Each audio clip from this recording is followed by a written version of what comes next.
بسم اللہ الرحمن الرحیم۔ سالار اس مسئلے پر غور و خوض کرنے لگے۔ میں ایک تجویز پیش کرتا ہوں۔ سالار شرحبیل رضی اللہ تعالیٰ عنہ نے کہا، بیت المقدس والوں نے امیر المومنین کو کبھی نہیں دیکھا۔ ان کا قد بت ابن ولید جیسا ہے، شکل و صورت میں بھی کچھ مشابہت پائی جاتی ہے۔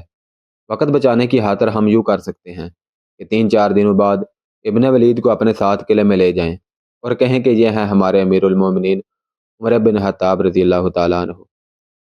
نہیں، ابو عبیدہ بن جراح رضی اللہ تعالیٰ عنہ نے کہا، اسقف نے بیت المقدس میں ابن ولید کو دیکھ لیا ہے۔ بے شک اس کے ساتھ باتیں میں کرتا رہا ہوں اور اس کی توجہ میری طرف رہی ہو سکتا ہے اس نے ابن ولید کو اچھی طرح نہ دیکھا ہو، لیکن شہر کے اندر ایسے رومی موجود ہوں گے جنہوں نے کسی میدان جنگ میں ابن ولید کو اچھی طرح دیکھا ہوگا۔ اس وقت کی شرمساری کو سوچو جب کوئی ہمیں یہ کہہ بیٹھے گا کہ یہ ان کا امیر المومنین نہیں، یہ تو خالد ابن ولید ہے جو میدان جنگ میں نعرہ لگا کر آیا کرتا تھا، انا خالد ابن الولید۔ کیا میرا یہ خدشہ غلط ہے؟ ایسا ہو سکتا ہے امین الامت، خالد بن ولید رضی اللہ تعالیٰ عنہ نے کہا، اور یہ بھی ہو سکتا ہے کہ اسقف یا کوئی رومی سالار یہ کہہ دے کہ مدینہ سے تمہارا امیر المومنین اتنی جلدی کیسے آ گیا۔ یہ بھی تو ہو سکتا ہے۔ شرحبیل بن حسنہ رضی اللہ تعالیٰ عنہ نے کہا کہ رومی ہمارے آگے یہ شرط رکھ کر اپنے امیر المومنین کو بلاؤ، ہمارے مقابلے کی تیاری میں لگ جائیں، یہ وقت حاصل کر رہے ہوں گے، ہم یہ خطرہ مول لے سکتے ہیں ابن حسنہ، ابو عبیدہ رضی اللہ تعالیٰ عنہ نے کہا، لیکن ہم دروغ اور فریب کا سہارا نہیں لیں گے، ہماری چال بازی کا داغ اسلام کو لگے گا۔ دو مورخوں نے لکھا ہے کہ شرحبیل رضی اللہ تعالیٰ عنہ کے مشورے پر خالد بن ولید کو بیت المقدس میں لے جا کر اسقف سفری نوس کو بتایا گیا تھا کہ یہ ہمارے امیر المومنین عمر بن خطاب ہیں، اور صلح نامہ عمر فاروق کی بجائے خالد بن ولید نے عمر بن کر کیا تھا، لیکن آگے پیش آنے والے واقعات اس روایت کی تردید کرتے ہیں۔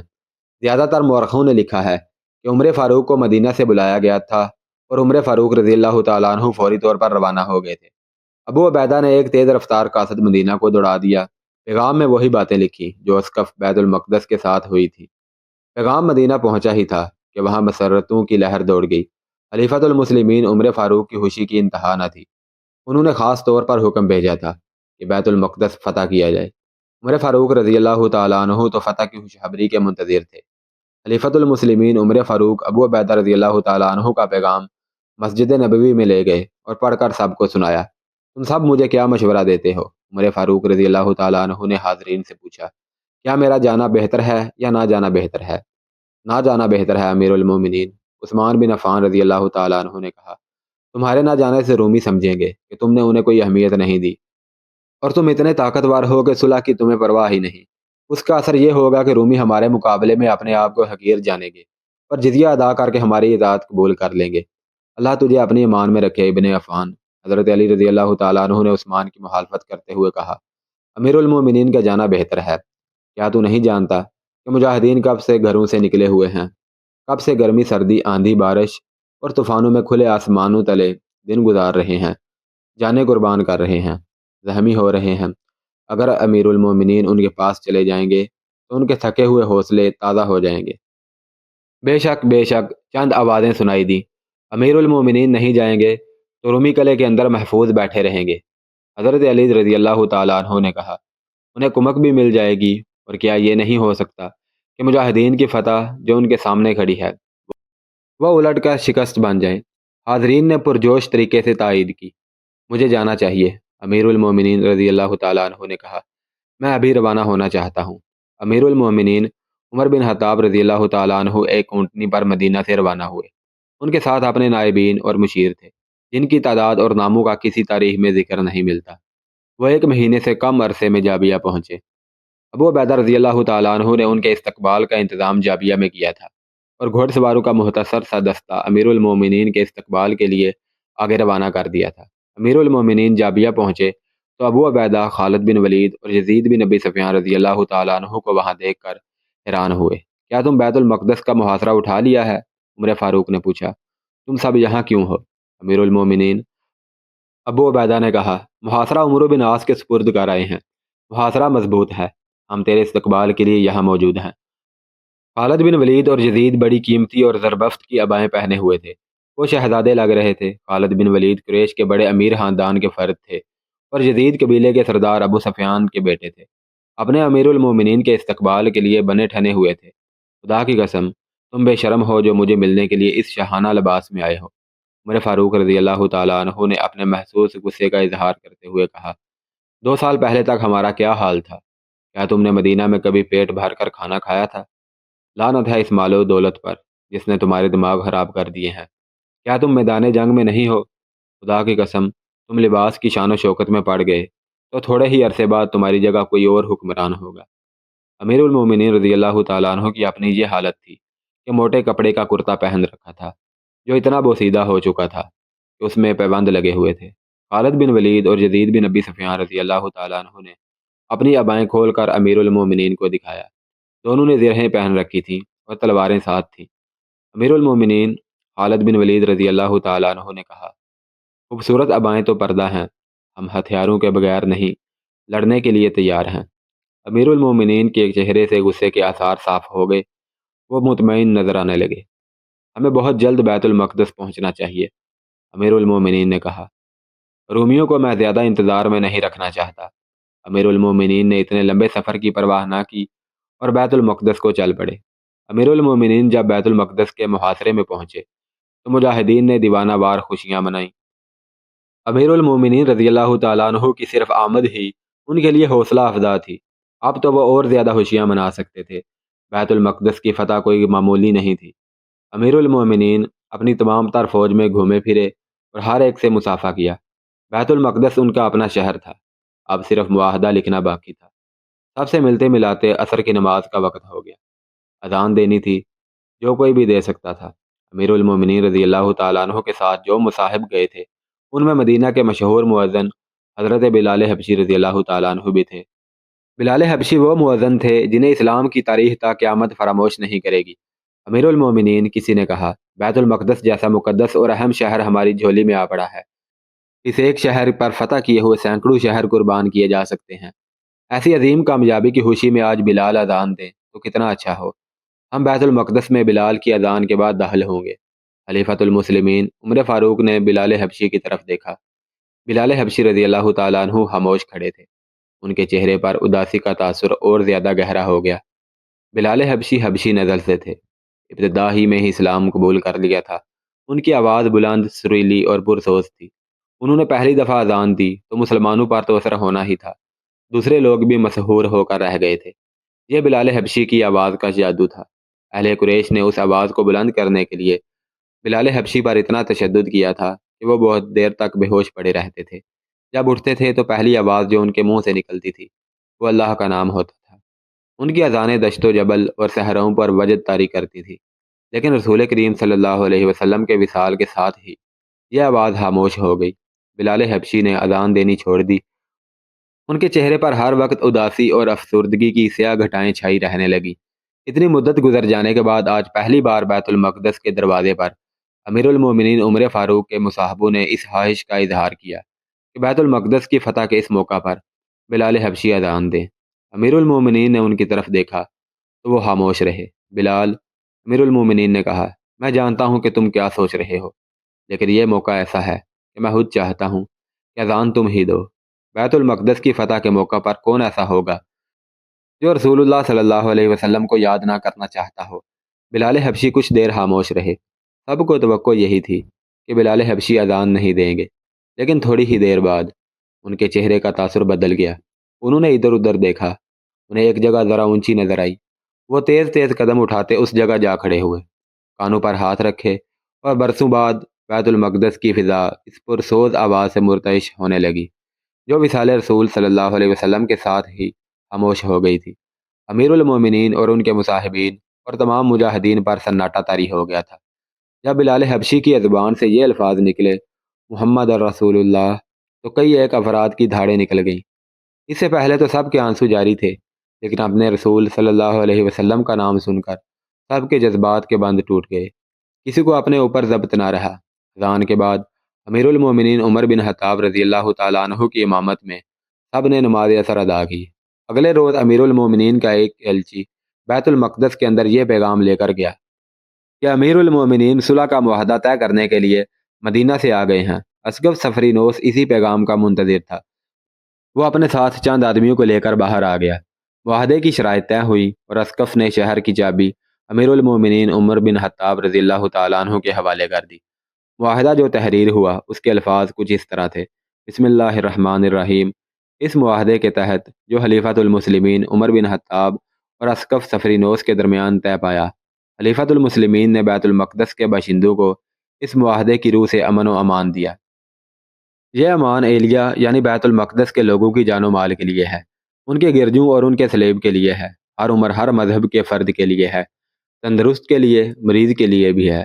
کسی گرجے یا کسی دوسرے مذہب کی عبادت گاہوں کو فاتحین کی رہائش کے لیے یا کسی اور مقصد کے لیے استعمال نہیں کیا جائے گا، نہ انہیں یا ان کے احاطے کے اندر کسی چیز کو نقصان پہنچایا جائے گا، نہ انہیں مسمار کیا جائے گا۔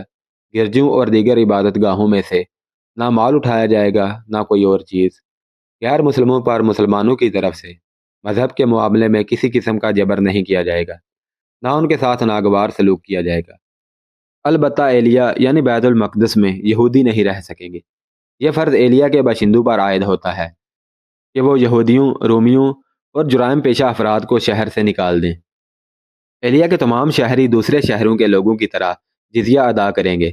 شہر سے ہمیشہ کے لیے چلے جانے والوں کی جان و مال کا تحفظ ان کی اگلی پناہ گاہ تک دیا جائے گا، اور اوپر جن ملکوں کا ذکر آیا ہے انہیں چھوڑ کر باقی تمام دوسرے ملکوں کے لوگ جو لوگ اس شہر میں رہنا چاہتے ہیں وہ رہ سکتے ہیں، انہیں بھی جزیہ ادا کرنا ہوگا۔ اگر اس شہر کا کوئی باشندہ شہر کے جانے والے رومیوں کے ساتھ جانا چاہے تو وہ خود یا اپنے خاندان کے ساتھ جا سکتا ہے۔ وہ اپنا جس قدر مال و اموال اپنے ساتھ لے جا سکتا ہے لے جائے۔ ان کی کھیتیوں میں سے جو فصل ہے اس کی حفاظت مسلمانوں کے خلیفہ کی ذمہ داری ہے۔ فصل کے مالک وہی ہیں جنہوں نے بوئی تھی۔ شرط یہ ہے کہ وہ جزیہ ادا کریں اور فصل کاٹنے کے لیے آ جائیں۔ اس معاہدے پر امیر المومنین رضی اللہ تعالیٰ عنہ نے اپنی مہر لگائی، اسقف سفرینوس نے اپنے دستخط کیے، اور گواہوں کے طور پر خالد بن ولید اور عمرو بن عاص، عبد الرحمن بن عوف اور معاویہ بن ابی سفیان رضی اللہ تعالیٰ عنہ نے دستخط کیے۔ اس کے فوراً بعد امیر المومنین نے ابو عبیدہ بن جراح اور خالد بن ولید رضی اللہ تعالیٰ عنہ کو حکم دیا کہ وہ اپنے دستوں کے ساتھ شام کے شمالی علاقوں میں چلے جائیں، جہاں کچھ جگہوں پر رومی ابھی تک قلعہ بند ہیں۔ جاسوسوں نے اطلاع دی تھی کہ شہنشاہ ہرقل شام کی سرحد سے تو نکل گیا ہے، لیکن اس کی جو فوج ابھی شام میں موجود ہے اس کے لیے ہرقل کمک تیار کر رہا ہے۔ امیر المومنین عمر بن خطاب رضی اللہ تعالیٰ عنہ، عمرو بن عاص اور شرحبیل بن حسنہ رضی اللہ تعالیٰ عنہ کو ساتھ لے کر بیت المقدس میں داخل ہوئے۔ اسقف سفرینوس نے ان کا استقبال کیا۔ ایک روز پہلے صلح نامے پر دستخط ہو چکے تھے اور سفرینوس نے صلح نامہ شہر کے باشندوں کو پڑھ کر سنایا۔ لوگوں پر اس سے پہلے خوف و ہراس طاری تھا۔ انہوں نے پہلے فاتحین کا ظلم و تشدد دیکھا تھا۔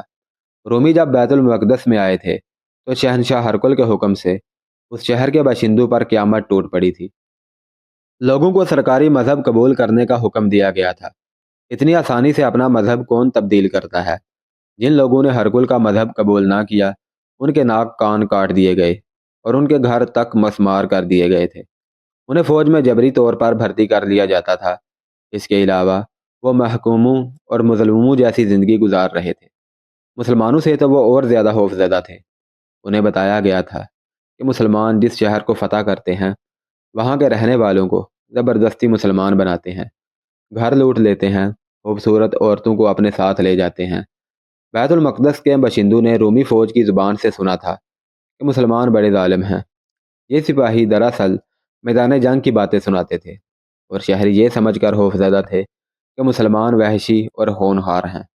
وہ نہیں جانتے تھے کہ مسلمان صرف میدان جنگ میں خونخوار ہیں۔ بیت المقدس کے شہریوں نے جب معاہدے کی تحریر سنی، پھر یہ دیکھا کہ مسلمان فوج نے کسی شہری کی طرف دیکھا تک نہیں، تو وہ خوشیاں منانے لگے۔ امیر المومنین رضی اللہ تعالیٰ عنہ نے علقمہ بن مجزز کو بیت المقدس کا حاکم یا امیر مقرر کیا۔